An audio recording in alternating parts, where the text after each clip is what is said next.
Bonjour et bienvenue dans ce premier épisode du podcast Autocompassion et relation à soi. Aujourd'hui, on va parler de ce qu'est l'autocompassion et de comment elle peut t'aider à transformer ta relation avec toi-même.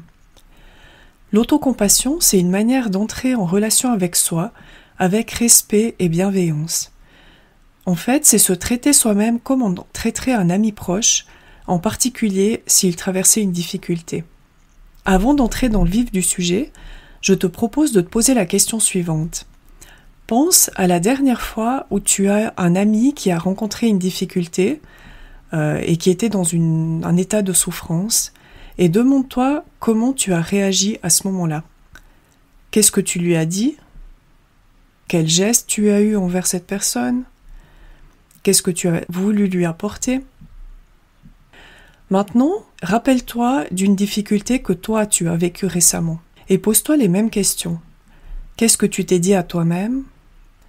Quelle réaction tu as eue envers toi-même? Qu'est-ce que tu as fait en sorte de t'apporter?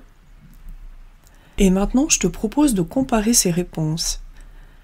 Est-ce que tu as réagi de la même manière quand tu as eu ta difficulté qu'avec ton ami qui avait une difficulté? Si tu es comme la majorité d'entre nous, alors il y a des chances que la réponse soit non. Pour quelle raison? Eh bien, simplement parce que c'est beaucoup plus facile pour la plupart d'entre nous d'être bon, généreux, compatissant avec d'autres personnes, et c'est beaucoup plus compliqué de l'être avec nous-mêmes. Pour quelle raison? Alors, il y a plusieurs explications, mais la principale, c'est que on n'a simplement pas appris à le faire.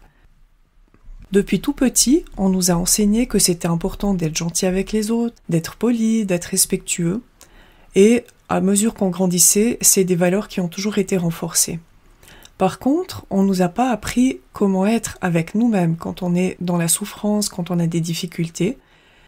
Ce qui fait que vu qu'on n'avait pas d'enseignement à ce sujet, on a simplement observé autour de nous et commencé à faire comme les adultes qui nous entouraient. Et comme la plupart des adultes ont l'habitude de se traiter très durement, d'être très critiques envers eux-mêmes, de se juger, de se pousser parfois à l'extrême, on a peu à peu appris à faire la même chose. Donc ça, c'est la première raison, et c'est pour cela que pratiquer l'autocompassion, ça demande vraiment un apprentissage. Tout comme on a appris à se traiter mal, on va devoir apprendre à faire le contraire, à se traiter bien. Et comme tout apprentissage, ça veut dire qu'on va avoir besoin de se donner du temps, de la patience, de la persévérance pour pouvoir finalement intégrer cette nouvelle pratique à notre vie. Donc ça, c'est la première explication. Et la deuxième, c'est que l'autocompassion est souvent assez mal perçue parce qu'elle est victime de toute une série d'idées reçues. On en parlera plus en détail dans le prochain épisode, mais sache simplement déjà que le fait d'avoir des idées reçues au sujet de l'autocompassion, comme par exemple, si je pratique l'autocompassion, je vais devenir égoïste, je vais devenir égocentrique, c'est une idée reçue répandue. Eh bien, si on a ce genre d'idées reçues, on va pas vraiment être réceptif à l'idée de développer l'autocompassion parce qu'on n'a pas envie de devenir comme ça. Donc c'est important de prendre conscience de ces idées qu'on a et de pouvoir les transformer en quelque chose de plus positif.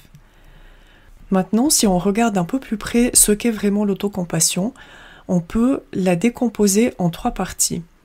La première partie, c'est la pleine conscience. La pleine conscience, ça veut dire être totalement présent dans l'instant et accepter ce qui se présente sans le juger et sans chercher à le changer.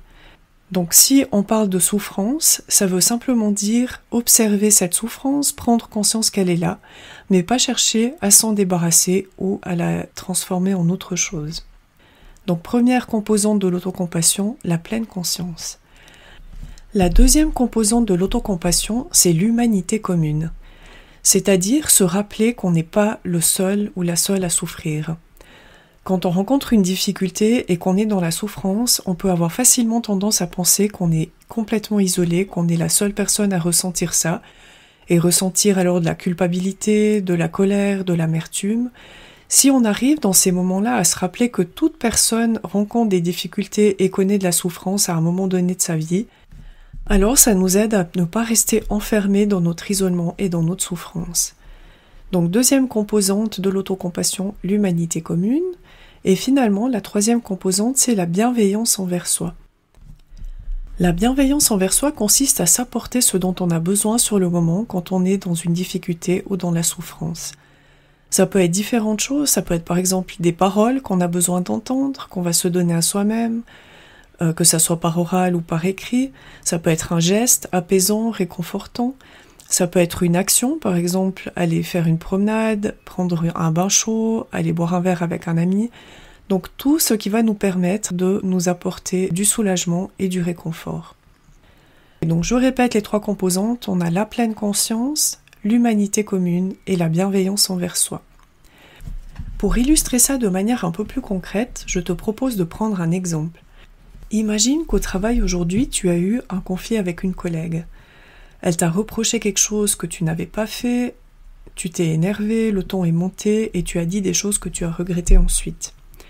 Quand tu rentres chez toi le soir, il y a plusieurs possibilités. La première, c'est que tu vas tout prendre sur toi.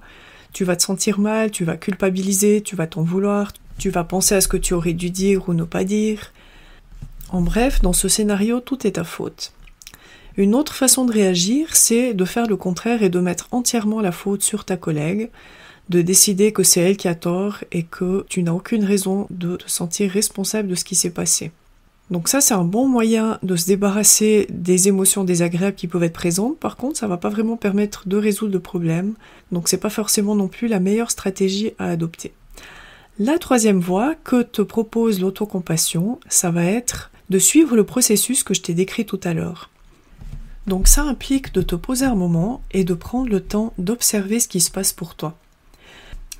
De regarder tout d'abord comment tu te sens, quelles sont les émotions qui sont présentes, quel est ton ressenti, sans le juger, sans te juger pour ça, mais simplement observer.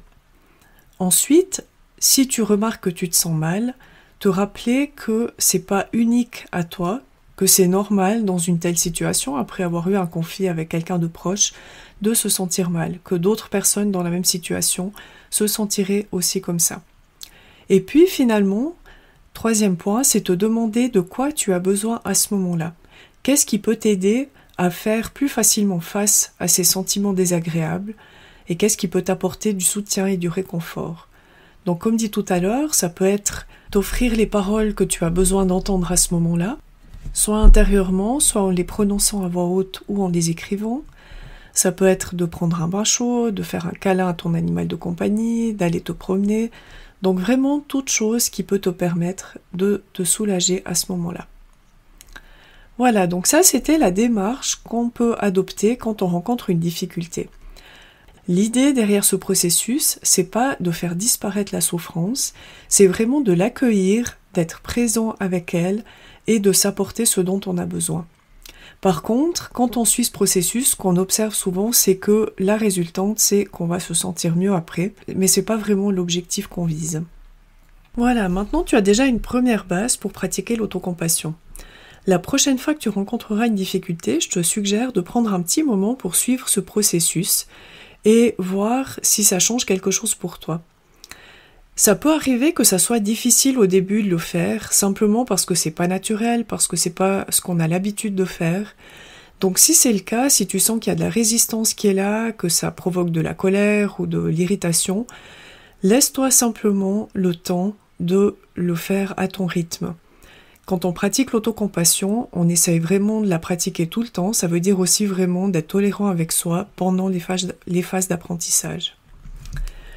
Une dernière chose que j'aimerais te dire aujourd'hui au sujet de l'autocompassion, c'est que quand on parle d'autocompassion, on a souvent tendance à penser que c'est prendre soin de soi, être tendre avec soi, être compatissant avec soi. Donc ça, c'est effectivement la forme qu'on pourrait appeler la forme tendre, en anglais tender self-compassion.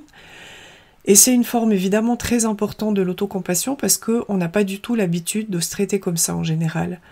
Par contre, il y a un autre aspect de l'autocompassion qui est un aspect beaucoup plus ferme, En anglais, c'est Fierce Self-Compassion, qui consiste à faire ce qu'on a besoin de faire pour pouvoir se protéger.